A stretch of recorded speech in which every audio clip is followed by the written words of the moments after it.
जय श्री ओम नमः सिद्धेभ्यः। जय श्री महावीराय नमः। जय श्री परम्पराचार्य गुरुवे नमः। जय श्री उमा स्वामी गुरुवे नमः। जय श्री शांति सागर गुरुवे नमः। जय श्री विद्यानंद गुरुवे नमः। मोक्ष मार्गस्य नेतारं भेत्तारं कर्म भूभृतां ज्ञातारं विश्वतत्त्वानां वन्दे तद्गुणलब्धये। मङ्गलं भगवान् वीरो मङ्गलं गौतमो गणी मङ्गलं कुन्दकुन्दारो जैन धर्मोस्तु मंगलम। तत्वार्षुत परम मांगलिक ग्रंथ है आचार्य कुंद के पट्टशिष्य आचार्य उमा स्वामी द्वारा। यह विक्रम की प्रथम शताब्दी में लिखा गया सूत्रात्मक शैली है। संस्कृत इसकी भाषा है।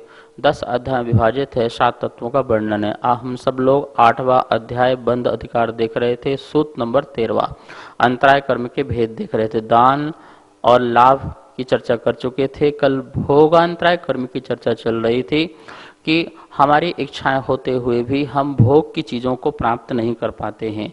जैसे गंध है, माला है, स्नान है, वस्त्र है, अन्न है, पेय पदार्थ हैं, ये सब भोग की वस्तुएं हैं।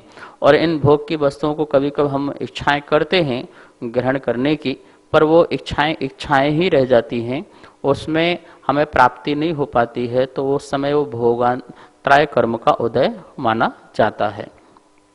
चौथा नंबर का कर्म का जो था वो उपभोग अंतराय कर्म। उपभोग मतलब क्या? जिसे बार बार भोगा जाता है उसे उपभोग कहते हैं। तो जैसे आपके वस्त्र हैं, बर्तन हैं, घर है, गाड़ी है आदि बहुत सारी वस्तु हो सकती हैं। रथ है, हाथी, घोड़ा, ये सब जितनी वस्तुएं हैं जैसे आप यूज करके दोबारा भी यूज कर सकते हैं, मतलब बार बार उसको उपयोग किया जा सकता है, वो उपभोग वस्तुएं होती हैं। तो उन उपभोग वस्तुओं में भी क्या होता है, हम उनको ग्रहण करना चाहते हैं लेकिन वो हम उसको ग्रहण नहीं कर पाते हैं। तो उसमें हम क्या बोलेंगे? उपभोग अंतराय कर्म के उदय से उपभोगने की इच्छा होते हुए भी भोग ना सकें अर्थात उपभोग ना कर सकें उसे उपभोग अंतराय कर्म कहते हैं। अब आप देखिए, अब आपका ही घर है और आपने घर को आप उपयोग नहीं कर पा रहे हो, कोई दूसरा कर पा रहा है, आप नहीं कर पा रहे हो। आपका ही मकान, आपकी गाड़ी है और आप अपनी गाड़ी की इच्छा करते हो कि मैं इसमें जाऊं, लेकिन आप अपनी गाड़ी का ही उपभोग नहीं कर पा रहे हो। आपके ही वस्त्र हैं और आप अपने वस्त्र का ही उपभोग नहीं कर पा रहे हो। आपका ही भोजन मतलब आपका ही वस्त्र आदि हैं, बर्तन आदि हैं। आपका मोबाइल है और आप अपने मोबाइल का उपभोग नहीं कर पा रहे हैं।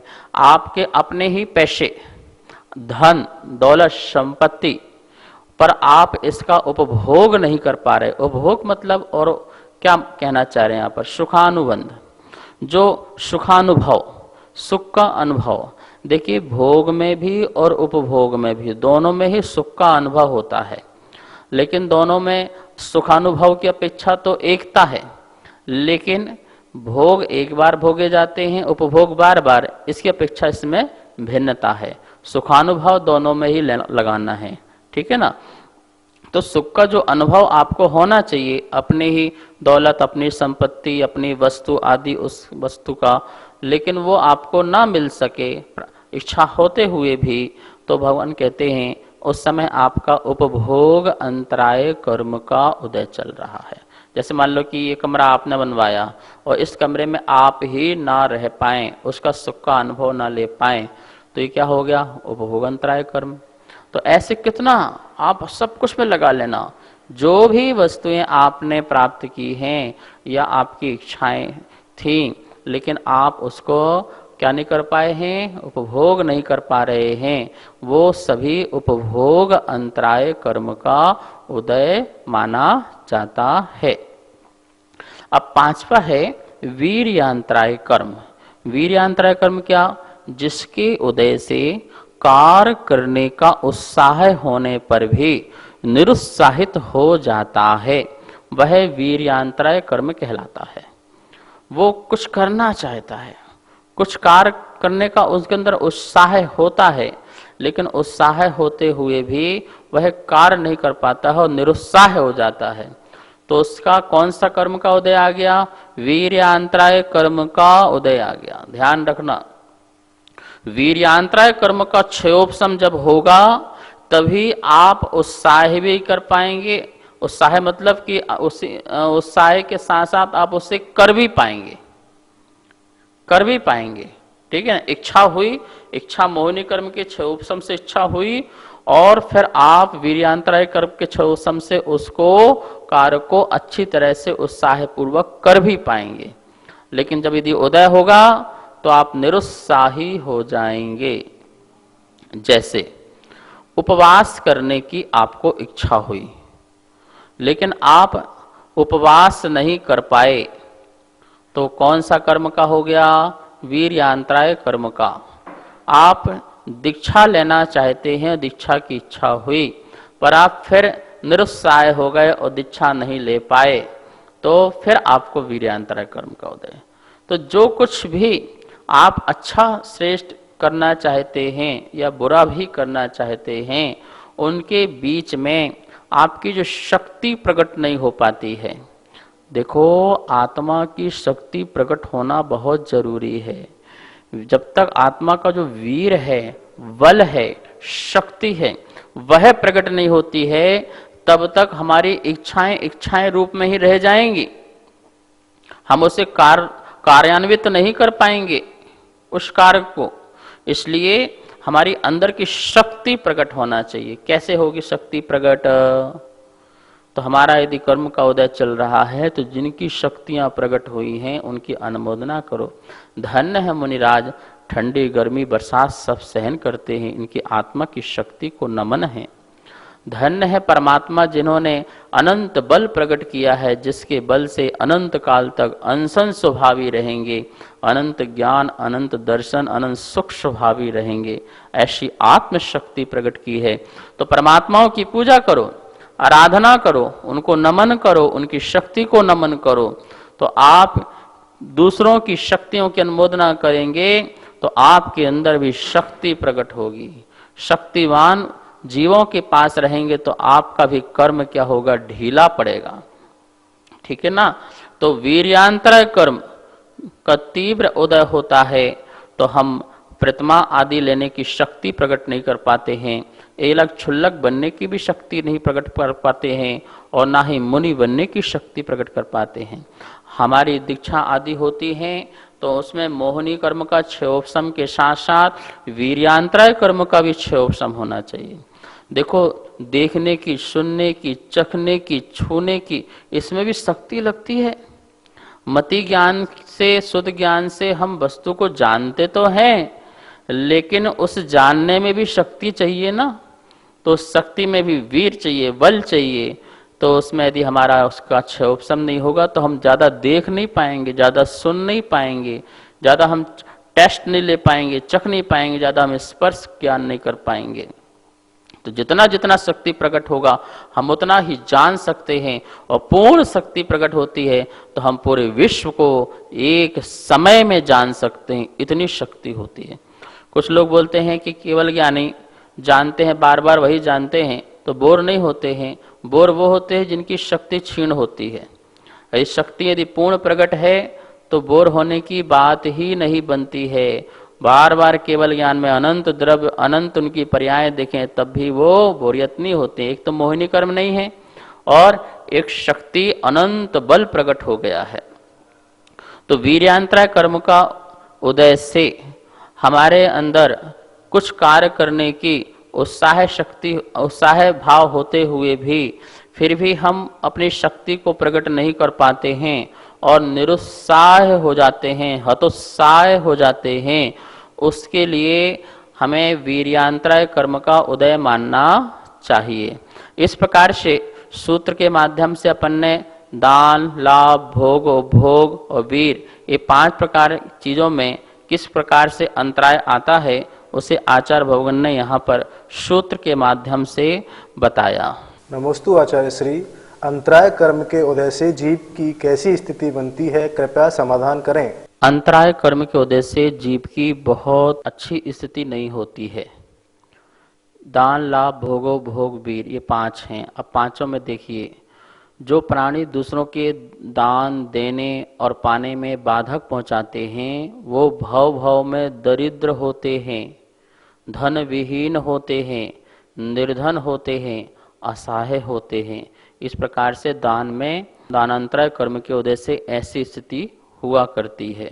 जो किसी को होते हुए लाभ में अकारण ही अड़ंगा डालते हैं, बाधा पहुंचाते हैं, ऐसे व्यक्तियों को भी इस प्रकार के कर्म के उदय से, कौन से कर्म के उदय से?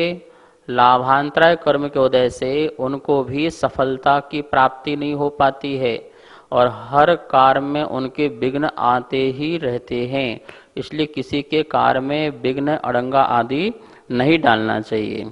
और भोग में भी ऐसे ही है, जो किसी के भोग में बाधा पहुंचाते हैं, किसी भी प्रकार का वो भोग कर रहे हों और उसकी मनसा उसके भोग में बाधा पहुंचाने की है, बाधा पहुंचाई है, तो उसके जीवन में भी भोग करते समय, भोगों को भोगते समय भी बाधाएं उत्पन्न होती हैं। उपभोग में भी जो व्यक्ति उपभोग कर रहा हो और उपभोग में कोई उसके रोड़े अटकाए, उसके लिए अनेक प्रकार के गड्ढे खोदे, तो समझ लेना उसके जीवन में भी उपभोग में, जैसे मकान की इच्छा चल रहा होगा, जीवन भर मकान नहीं बन पाएगा, उपभोग ही नहीं कर पाएगा, उसका होगा भी तो उपभोग भी नहीं कर पाएगा। तो इस प्रकार से वह ऐसे कर्म आदि करता है तो उसके भी उपभोग अंतराय कर्म के उदय से ऐसी दशा बन जाती है।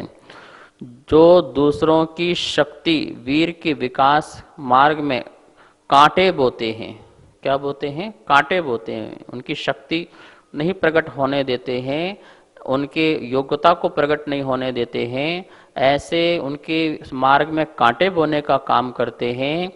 ऐसे व्यक्तियों भी संसार में शक्तिहीन होकर के अक्षम रह जाते हैं, उनकी क्षमता समाप्त हो जाती है, शक्तिहीन रहते हैं, अपनी शक्ति को प्रकट नहीं कर पाते हैं।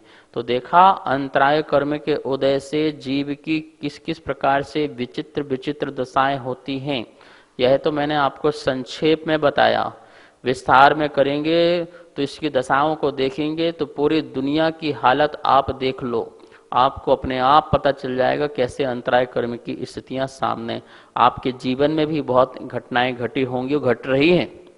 ये सभी अंतराय कर्म के उदय से व्यवस्था है। तो अपन ने अभी तक यह 8 कर्म के भेद और उनके प्रभेदों को अपन ने देखा। चौथा नंबर का जो अपन ने सूत्र पढ़ा था उसमें देखे थे कर्म के भेद, प्रगति बंध के भेद देखे थे, प्रगति, स्थिति और अनुभाग, प्रदेश। प्रगति का वर्णन पूरा हो चुका। अब उस सूत्र के अनुसार जो स्थिति बंध है, प्रगति बंध 8 प्रकार का पढ़ लिया। अब स्थिति बंध है, स्थिति बंध में कर्मों की कितनी कितनी स्थिति पड़ती है। स्थिति मतलब क्या है? अवधि, वह कितने काल तक वह कर्म बनता है। जैसे ज्ञानावरणी, दर्शनावरणी, मोहिनी, अंतराय आदि जितने भी 8 कर्म हैं और उनके उत्तर कर्म में हैं, उनके कर्मों की स्थितियां कितनी समय के लिए बंधती हैं, मतलब वो कितने टाइम तक वो बंधी रहेंगी और हमें फल को देने वाली होंगी। तो उनकी बात आचार्य भगवान अब कर रहे हैं।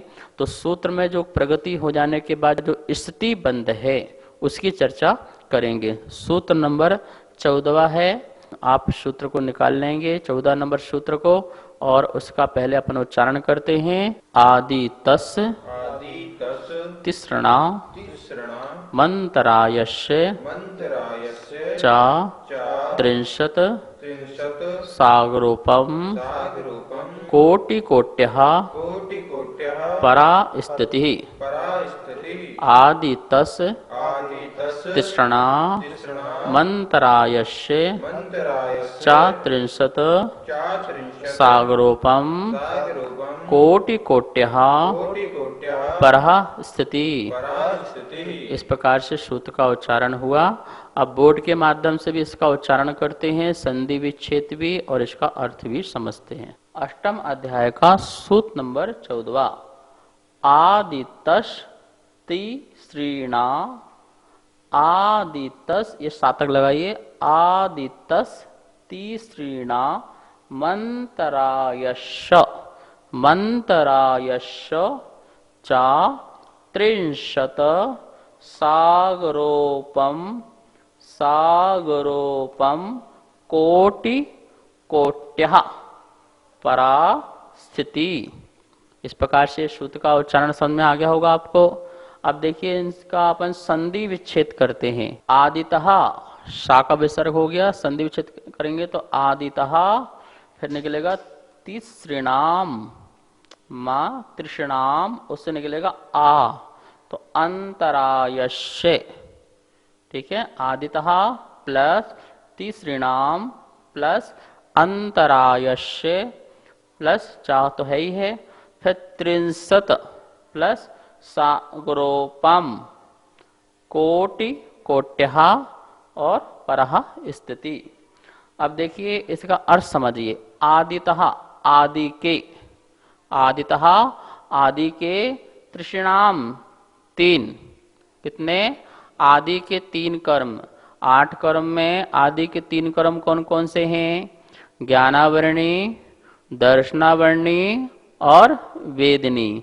तो आदितः तृष्णाम, आदि के तीनों कर्मों की, ये क्या है? षष्ठी का बहुवचन है, त्रिशीणाम, तीनों कर्मों की, आदि के तीनों की, तीनों की मतलब तीनों कर्मों की, चा और अंतरायश्य, ये षष्ठी का एक वचन है क्योंकि यहाँ पर एक है और यहाँ पर ये तीन है, इसलिए यहाँ वचन में दिया है षष्ठी का। ठीक है ना, आदि के तीनों की मतलब तीनों कर्मों की, चा मतलब और, अंतरायश्य अंतराय कर्म की। 4 कर्म हो गए, ज्ञानावरणी, दर्शनावरणी, वेदिनी और अंतराय। इन 4 कर्मों की स्थिति, कौन सी स्थिति? परा। परा मतलब होता है उत्कृष्ट, अपर मतलब होता है जगन, तो परा मतलब उत्कृष्ट, उत्कृष्ट स्थिति। उसकी उत्कृष्ट स्थिति कितनी है कर्मों की? तो त्रिंशत, त्रिंशत, त्रिंशत मतलब 30, त्रिंशत मतलब क्या है? 30, सागरोपम 30 सागर, और उसमें भी क्या लगा है? कोटि कोट्या। कोटि कोट्या किसे कहते हैं? 1 करोड़ में 1 करोड़ का गुणा करो तो क्या बन जाएगा? कोड़ा कोड़ी। ठीक है ना, तो 30 कोड़ा कोड़ी सागर, कितने कर्म की स्थिति है? 30 कोड़ा कोड़ी सागर, कितने कर्मों की? 4 कर्मों की, ज्ञानावरणी, दर्शनावरणी, वेदनी और अंतरायस्य। इन 4 कर्मों की जो स्थितियां हैं, कौन सी स्थिति? उत्कृष्ट स्थिति जो है वो 30 कोड़ा कोड़ी सागर है। कर्मों की जो स्थितियां हैं वो 2 प्रकार से बनती हैं, एक उत्कृष्ट रूप से और एक जघन्य रूप से। तो जघन्य रूप से जो बनेगी उसकी कर्म की स्थिति आचार्य भगवान आगे बताएंगे। इस सूत्र में बताया है उत्कृष्ट स्थिति, कि जैसे कोई हम कर्म बांधते हैं तो उसकी स्थिति काल, अवधि काल, समय मर्यादा कब तक रहेगी। ज्ञानावरणी कर्म का कोई जीव उत्कृष्ट बंध बांधता है तो कितना बांध सकता है? तो आचार्य ने यहाँ पे 30 कोड़ा कोड़ी सागर बताया। इसी प्रकार से दर्शनावरणी की भी यही स्थिति है, वेदनी कर्म की और अंतराय कर्म की। इस सामान्य से आचार्य ने सूत्र बताया। गौमठसार जीव कांड कर्म कांड में यह व्यवस्थाएं कर्म की स्थितियों के बारे में लिखी हैं और उसमें कहा है कि ज्ञानावरणी की 5, दर्शनावरणी की 9, अंतराय कर्म की 5 और वेदनी कर्म में से 1 वेदनी कर्म लो, असाता वेदनी कर्म। टोटल कितनी हो गई? 20 प्रगतियां हो गई। ज्ञानावरणी की 5, दर्शनावरणी की 9, अंतराय की 5 और 1 वेदनी कर्म में असाता वेदनी कर्म। ये 20 प्रगतियों का जैसे मूल प्रगति का उत्कृष्ट बंध 30 कोड़ा कोड़ी सागर है, वैसा ही इन समस्त प्रगतियों का भी 30 कोड़ा कोड़ी सागर प्रमाण उत्कृष्ट बंध बनता है। लेकिन साता वेदनी जो कर्म प्रगति है वेदनी कर्म की, उसका इतना नहीं बनता है। उसका उत्कृष्ट स्थिति आधा, 30 कोड़ा कोड़ी सागर में आधा कर दो तो 15 कोड़ा कोड़ी सागर प्रमाण जो है साता वेदनी कर्म प्रगति का उत्कृष्ट बंध बनता है। अब हमारे मन में यह प्रश्न आता होगा कि यह उत्कृष्ट जो बंध है कौन करता है, कौन जीव जो है इस प्रकार का उत्कृष्ट बंध बांध सकता है।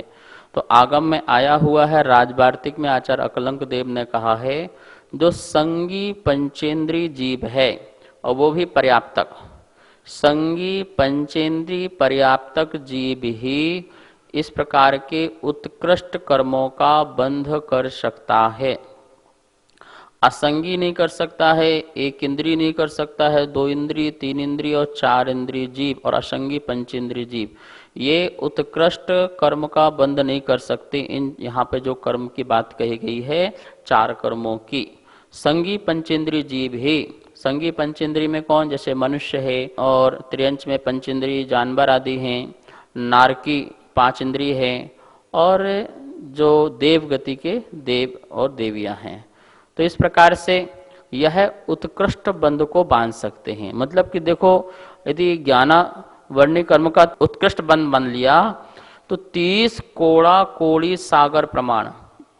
सागर तो आप जानते हैं किसे कहते हैं, सागर किसे कहते हैं, तो 2000 कोश का गहरा आयताकार गड्ढा करो और उसमें उत्तम भूमि के मेढे का जो बाल है उसको इतना छोटा करो कि दूसरा टुकड़ा ना हो सके, उसे गड्ढे में डालो। ऐसा करते करते पूरा गड्ढा भरो, इतना ज़्यादा भरो अच्छे ठोस करके कि चक्रवर्ती की सेना भी निकल जाए, और 100 साल में एक बाल उसमें से निकालो। जितना भरने में और खाली करने में टाइम लगे उसे व्यवहार पल कहते हैं। और ऐसे व्यवहार पल जितने बाल थे उतने गड्ढे और कर लो, या इसमें आप इतने गड्ढे करके और आगे बढ़ो तो उसमें जितना टाइम लगेगा तो वो अद्धा पल होगा, उद्धार पल होगा। और जितने उद्धार पल में जितने और गड्ढे बाल हो चुके हैं उतने गड्ढे और कर लो तो वो अद्धा पल हो जाएगा। और ऐसे 10 कोड़ा कोड़ी अद्धा पलों का एक सागर होता है, एक सागर होता है। और यहाँ कितने सागर कह रहे हैं, 30 कोड़ा कोड़ी सागर। सोचिए उतने समय तक हमें ज्ञान की प्राप्ति ना हो। ज्ञान मतलब उत्कृष्ट ज्ञान, अच्छा ज्ञान, सम्यक ज्ञान, जिसे आत्मा का हित के बारे में सोचा जा सके, विचारा जा सके, ऐसा ज्ञान प्राप्त ना हो। हम दिग्दर्शन न करें, ऐसा दर्शनावर्णी कर्म का स्थिति का उदय चलता रहे, ऐसा अंतराय कर्म हमारे जीवन में आते रहे, हम दान लाभ भोगो भोग को प्राप्त न कर सकें। तो इस प्रकार से इस इतने बड़े बड़े कर्मों की स्थितियां हैं ये, इसलिए हमें कभी ज्ञान में, दर्शन में, किसी के और दान लाभ भोगों में किसी को विघ्न आदि नहीं पहुंचाना चाहिए। हमें बिल्कुल सावधान रहना चाहिए। कर्म हंसते हंसते तो हम बांध लेते हैं, फिर रोते रोते भोगते रहते हैं। 1 इंद्रिय 2 इंद्रिय आदि हो गए, कैसा तीव्र उदय चल रहा होगा सोचो, कितने काल तक कर्म का उदय चल रहा है, सुख की अनुभूति नहीं हो रही है और अंतराय कर्म आदि का उदय चल रहा है। तो इस सूत्र के माध्यम से अपन ने जाना। अब इसके बाद जो 1 इंद्रिय आदि हैं, अपर्याप्तक जीव हैं, उनकी ऐसी स्थिति नहीं है, उनकी मध्यम होती है और जो है उनकी व्यवस्थाएं आप आगम से जान सकते हैं, उनकी किस प्रकार की स्थितियां होती हैं। यहाँ पर अपन ने यह सूत्र संपन्न करते हैं। आगे और भी कर्मों की स्थितियां होंगी, उसको पढ़ेंगे। आज इतना ही, ये स्वाध्याय संपन्न करके जिनवाणी स्तुति करते हैं। जावाणी के ज्ञान से सूझे लोकालो, सो वाणी मस्तक धरो सदा दे तो धो। हे जिनवाणी भारती तो ही जपो दिन रे, जो तेरी सरना धरे सो पावे सुख चैन। सभी को बहुत बहुत मंगल आशीर्वाद। सभी को सादर जय जिनेन्द्र। आप सभी के सहयोग से तत्वार सूत्र जी की पुस्तकें निरंतर छपती जा रही हैं। तत्वार सूत्र जी के 5वें अध्याय की पुस्तक छप के आ चुकी है। तथा छठे अध्याय की पुस्तकें छपवाने में आप अपना सहयोग दे सकते हैं। आप सभी जैन पाठशाला का आनंद ले रहे हैं तथा ज्ञानार्जन कर रहे हैं। जैन पाठशाला निरंतर इसी प्रकार चलती रहे, इसके लिए आप जैन पाठशाला के पुण्यार्जक बन सकते हैं। 1 महीने के लिए, 3 महीने के लिए, 6 महीने के लिए अथवा 1 वर्ष के लिए आपके नाम तथा फोटो पारस चैनल के माध्यम से प्रसारित किए जाएंगे। आप नीचे दिए गए नंबर पर संपर्क करें। जय जिनेन्द्र, मैं आरती जैन।